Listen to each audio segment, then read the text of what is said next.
আজকে আমি ভূমিকা লম্বা করব না, একটি বিষয় পরিষ্কার আলোচনা করার জন্য সরাসরি আলোচনায় যেতে চাই।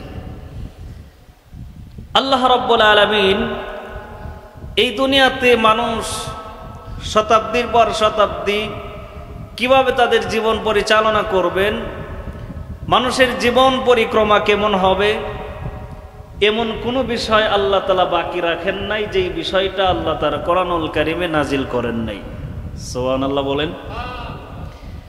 আল্লাহ তাআলা এমন কোনো সাবজেক্ট পৃথিবীতে আসবে কিন্তু মানুষ ওই বিষয়ের মুখোমুখি হবে, কিন্তু কোরআনে ওই বিষয়ের সমাধান থাকবে না, এরকম কোনো বিষয়কে অপূর্ণতা দিয়ে আল্লাহ কোরআন নাজিল করেন নাই। বরঞ্চ প্রত্যেক জামানার মধ্যে কিয়ামত পর্যন্ত যত সমস্যা নিয়ে পৃথিবীর মানুষ সম্মুখীন হবে, মুখোমুখি হবে, সমস্ত সমস্যার সমাধান দেওয়ার জন্য আল্লাহ তাআলা সর্বযুগের জন্য কোরআনুল কারীমকে আল্লাহ তাআলা পূর্ণাঙ্গতা দান করেছেন। সুবহানাল্লাহ। মানুষের ব্যক্তিগত জীবনের, পারিবারিক জীবনের, সামাজিক জীবনের, রাষ্ট্রীয় জীবনের, জাতীয় জীবনের, ইন্টারন্যাশনাল জীবনের, আন্তর্জাতিক জীবনের সমস্যাগুলো যদি তৈরি হয় কিভাবে সমাধান করতে হবে, মানুষের খাদ্য বস্ত্রের সমস্যা হলে কিভাবে সমাধান করতে হবে, রাষ্ট্র পরিচালকদের কিভাবে রাষ্ট্র পরিচালনা করতে হবে, জনগণদেরকে রাষ্ট্র পরিচালক নির্বাচন করার ক্ষেত্রে কি করতে হবে, অর্থাৎ গোটা জীবনী নিয়ে মানুষকে যা কিছু প্রয়োজন আল্লাহ রাব্বুল আলামিন প্রত্যেকে পদে পদে কোরআনুল কারীমের আয়াত নাজিল করে দিয়েছেন। এমন কোন বিষয়ের মুখোমুখি বান্দা হবে কিন্তু সেই বিষয়ের সমাধান আল্লাহর কোরআন দিতে পারবে না, এমন সমস্যা দুনিয়াতে ঘটবে না। বরং যত সমস্যা আমাদের সামনে হোক না কেন, আমাদের মুখোমুখি হোক না কেন, সমস্ত সমস্যার সমাধান দেওয়ার জন্য আল্লাহ রাব্বুল আলামিনের কোরআনুল কারীম জীবন্ত ভূমিকা পালন করবে। সুবহানাল্লাহ। এজন্য কোরআন শিখতে হবে, কোরআন বুঝতে হবে, কোরআন পড়তে হবে, কোরআনকে অনুধাবন করতে হবে। আমরা সকলেই পড়তে তৈরি আছি তো ইনশাআল্লাহ। কোরআনুল কারীমের কোনো জ্ঞান নাই, সেও যদি কোরআনের কথা বলে, কোরআনুল কারীমের কোনো ইলম নাই, সেও যদি কোরআনুল কারীম সম্পর্কে কথা বলার চেষ্টা করে, নামাজের ব্যাপারে কোনো জ্ঞান নাই, সেও যদি মানুষকে নামাজের ব্যাপারে কথা বলে, এক সময় অজ্ঞ লোকদের এই সমস্ত দাবি আর এই সমস্ত ভূমিকা রাখার কারণে এলেম শূন্য সমাজ হবে, দেশ হবে। একদিন মানুষের কাছে নামাজের মতো ইবাদত বড় অপরিচিত হয়ে যাবে। কথা কোন ঠিক কিনা? আল্লাহর নবী বলেছেন কিয়ামতের আগে এমন একটা সময় আসবে, আমার ভাইরা গভীর মনোযোগ লক্ষ্য করে কথাগুলো শুনবেন, দিলের কানে শুনবেন। কিয়ামতের আগে এমন একটা সময় আসবে যেই সময় ছোট ছোট বাচ্চারা যখন হঠাৎ করে তাদের দাদাদেরকে, নানাদেরকে, বৃদ্ধ বয়োবৃদ্ধ দাদি নানিদেরকে যখন নামাজের মধ্যে দেখবে, ওই ছোট বাচ্চারা ঘরের অন্য সদস্যকে, মাকে, ভাই বোনকে জিজ্ঞাসা করবে, নানা এটা কি করে, দাদা এটা কি করে, চাচা এটা কি করে। তার মানে হলো ওই ঘরের মধ্যে মা আছে, কিন্তু মা কোনোদিন সন্তানের সামনে নামাজ পড়ে নাই, সন্তানকে নামাজ শিক্ষা দেয় নাই। ওই ঘরের মধ্যে বড় ভাই আছে, নামাজ পড়ে নাই। ওই ঘরের মধ্যে বোন আছে, নামাজ পড়ে নাই। ওই ঘরের মধ্যে ছোট বাচ্চারা হঠাৎ করে নামাজি দেখে বলবে, ও মা, এই ব্যক্তি আমাদের দাদা এটা কি করে, উনি এভাবে কি করতেছেন? তখন জবাব আসবে, উনি নামাজ আদায় করতেছেন। তার মানে এতদিন পর্যন্ত এই ঘরের মধ্যে কেউ নামাজ আদায় করে নাই, কেউ নামাজ আদায় করে নাই। এই জন্য ছোট বাচ্চা হঠাৎ করে নানা দাদা দূর থেকে আসবে, মেহমানের নামাজ দেখে সে তার পরিবারের লোককে জিজ্ঞাসা করবে, এটা কি করে, এরকম করতেছে কেন? তখন বলা হবে সে নামাজ আদায় করতেছে। তার মানে আমার ভাইয়েরা, নামাজের মতো এত প্রিয় ইবাদত, মাওলার সাথে বান্দার সবচাইতে তাআল্লুক মা আল্লাহ হওয়ার জন্য যে ইবাদত খানা হলো নামাজ, আল্লাহ রাব্বুল আলামিনের নিকটবর্তী হওয়ার জন্য সবচাইতে প্রিয় সবচাইতে নিকটবর্তী ইবাদতের নামটা আপনাদের মুখ থেকে শুনতে দেয়, কি নাম তার বলেন? আবার বলেন সেই ইবাদতের নাম কি? বান্দা যখন নামাজে দাঁড়ায়, আল্লাহর পয়গম্বর বলেছেন তুমি অন্তরের মধ্যেই ধারণা করো, তুমি যখন নামাজে দাঁড়াইছো তুমি যেন আল্লাহকে স্বয়ং দেখতেছ, আল্লাহকে তুমি যেন অনুধাবন করতেছ। যদি তোমার অন্তরের মধ্যে যদি এই খায়সাত যদি না আসে, তুমি বুঝতে না পারো যে আমি আল্লাহকে দেখতেছি, তবে নিশ্চয় তুমি এটা মনে করো যে আল্লাহ তোমাকে দেখতেছেন, তুমি আল্লাহর সামনে দাঁড়িয়ে আছো। সুবহানাল্লাহ। আল্লাহ পাকের সাথে সরাসরি মাধ্যম। আসসালাতু মিরাজুল মুমিনিন, নামাজ হচ্ছে মুমিনের শ্রেষ্ঠ মেরাজ। আর এই মেরাজ কোনো শয়তানের সাথে নয়, দুনিয়ার কোনো কিছুর সাথে নয়, মেরাজ হয় বান্দার সরাসরি কার সাথে? চিল্লায় বলেন। সরাসরি আল্লাহর সাথে, আল্লাহ রাব্বুল আলামিনের সাথে বান্দার দেখা হয়, কথা হয়। বান্দা আল্লাহর কাছে কথা বলেন, আবার আল্লাহ পাক বান্দাকে সেই কথার জবাবও দেয়। আল্লাহু আকবার বলেন।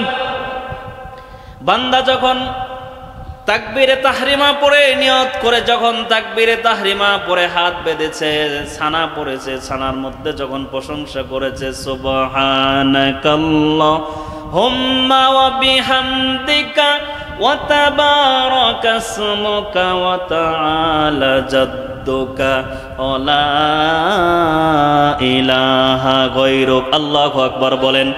বলে যে বান্দা যখন তাকবীর তাহরিমা পড়ার পর আল্লাহর পবিত্রতা ঘোষণা করেছেন, আল্লাহকে পবিত্র বলেছেন, আল্লাহ পাকের প্রশংসা করেছেন, আল্লাহ পাকের নিকটবর্তী হওয়ার জন্য বান্দা যখন এই প্রশংসাগুলো করতে থাকেন, আবার যখন বান্দা আউযু বিল্লাহি মিনাশ শাইতানির রাজিম, শয়তান থেকে পানা চেয়ে বিসমিল্লাহির রহমানির রহিম আল্লাহর নামে শুরু করে, যখন আল্লাহর বান্দা যখন কোরআনুল কারীম পড়া শুরু করেন, আলহামদুলিল্লাহি রাব্বিল আলামিন আর রহমানির রহিম মালিকি ইয়াউমিদ্দিন ইয়্যাকা না'বুদু ওয়া ইয়্যাকা নাস্তাঈন اهدنا الصراط المستقيم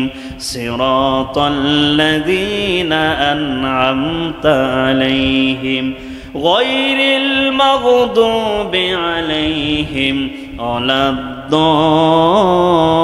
الضالين। চিল্লায় বলেন আমিন।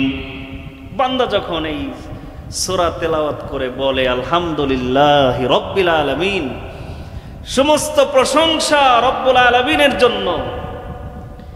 আল্লাহ তাআলা বলেন তুমি কি জানো সেই রব্বে আলামিন কে?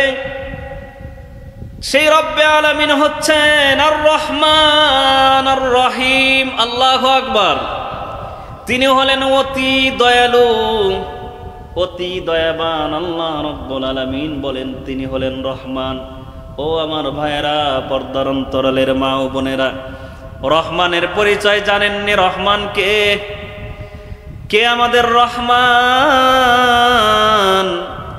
দুনিয়ার মধ্যে যদি একজন মানুষের যদি একটু উপকার করে, ওই মানুষটা অল্প সময়ের জন্য হলেও ওই উপকারের প্রতিদান দেওয়ার চেষ্টা করে। এটাই তো যারা জ্ঞানীবান শুকর আদায়কারী মানুষ। কথা কোন ঠিক কিনা?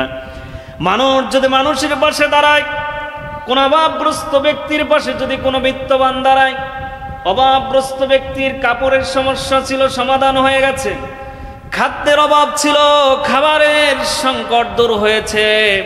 যার মাধ্যমে দূর হয়, ওই মানুষটার কিঞ্চিত সময় পর্যন্ত হলে ওই মানুষটা প্রশংসা করে যে না, আমাকে অমুকে আমার উপকারটা করছে। কথা কোন ঠিক না ঠিক?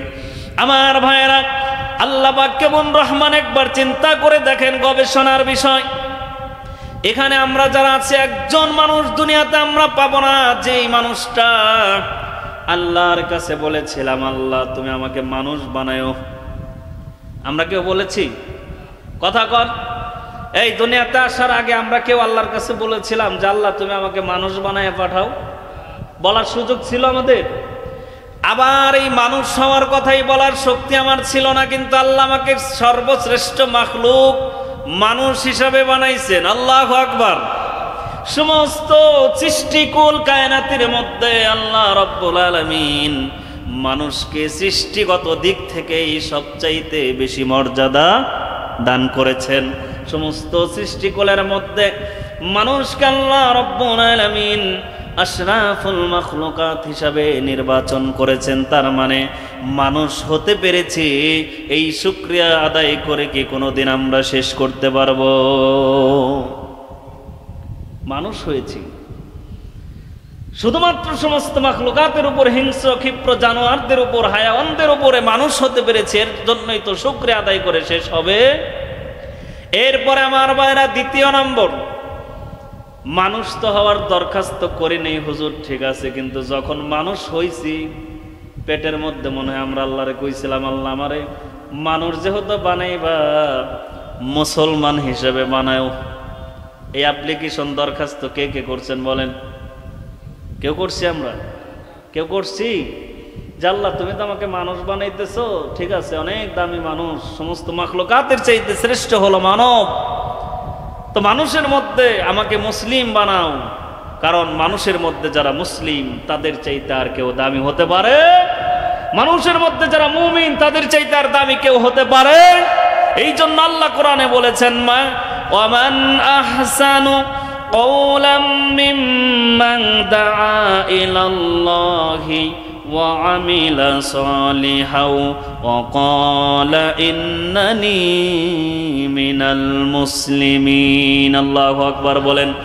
আল্লাহ তাআলা বলেন, ওই ব্যক্তির কথার চাইতে উত্তম কথা আর কে বলতে পারে? কার হতে পারে তার চাইতে দামি কথা আর কে বলতে পারে? যে নিজে আমল করে, যে মানুষকে আমলের দিকে ডাকে, আর সবচাইতে বড় পরিচয় দেয় আওয়ামী লীগ নয়, বিএনপি নয়, হেফাজতি নয়, জামাতি নয়, অন্য কোনো দলের পরিচয় দেয় না। সবচাইতে তার দামি পরিচয় হলো ওয়াকালা ইন্নানী মিনাল মুসলিমিন। তিনি বলেন আমি মুসলমানদের অন্তর্ভুক্ত। তার চাইতে আর দামি কথা কেউ বলতে পারে?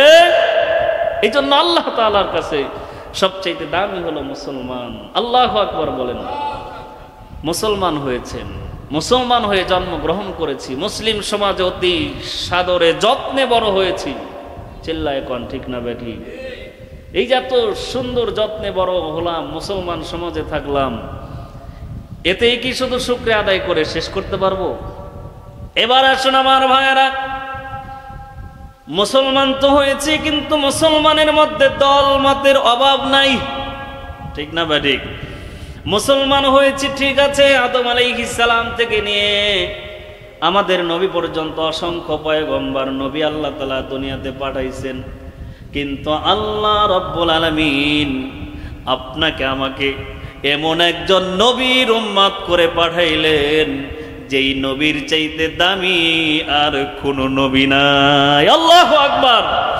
যেই নবীর চাইতে দামি আর কোনো নবী হতে পারে না।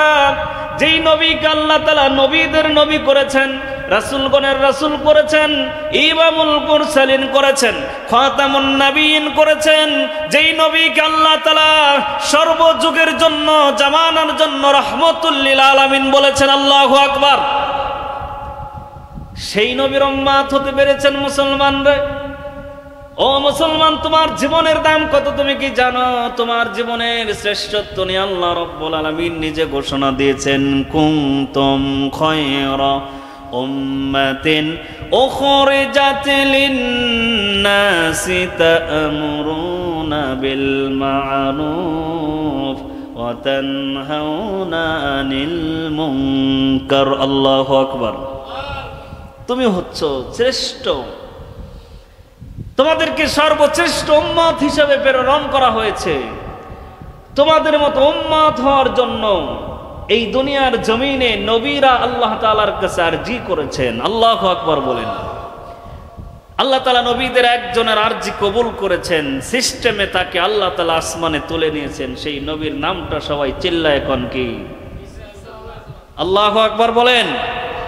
ঈসা আলাইহিস সালাম দুনিয়াতে আসবেন উম্মতে মুহাম্মদ হিসেবে, আমাদের নবী মুহাম্মদের উম্মত হবেন, এই দুনিয়া পরিচালনার শাসনভারের দায়িত্ব গ্রহণ করবেন। কিয়ামত হবে না ততক্ষণ পর্যন্ত ঈসা আলাইহিস সালাম আসমান থেকে এই জমিনে আসবেন না, যতক্ষণ পর্যন্ত ও মুসলমান শুধু তাই নয়, ঈসা আলাইহিস সালাম দুনিয়াতে আসবেন তো আসবেন, তিনি যখন ইন্তেকাল করবেন তার কবরটাও হবে আমাদের নবী মুহাম্মদুর রাসূলুল্লাহ সাল্লাল্লাহু আলাইহি ওয়াসাল্লামের রওজার পাশেই। বলেন সুবহানাল্লাহ। এই জন্য এই প্রশংসা করে শুকরিয়া আদায় করে কোনোদিন শেষ করতে পারবেন? এই আখিরি জামানার পয়গম্বরের উম্মত হতে পেরেছি, খুশি না বেজার, কম না বেশি? কারণ আমাদের শ্রেষ্ঠত্ব দুনিয়ার কোনো হারামখোর হায়াওয়ান বলে না, আমাদের শ্রেষ্ঠত্বর ঘোষণা দিয়েছেন কে? চিল্লায়ে কন। সে আল্লাহ পাক আমাদেরকে শ্রেষ্ঠত্ব দান করেছেন। শ্রেষ্ঠত্ব কি বলেন তো দেখি? চেয়ার পেলেই কি স্থায়ী হওয়া যায়, নাকি চেয়ারের যত্ন করতে হয়?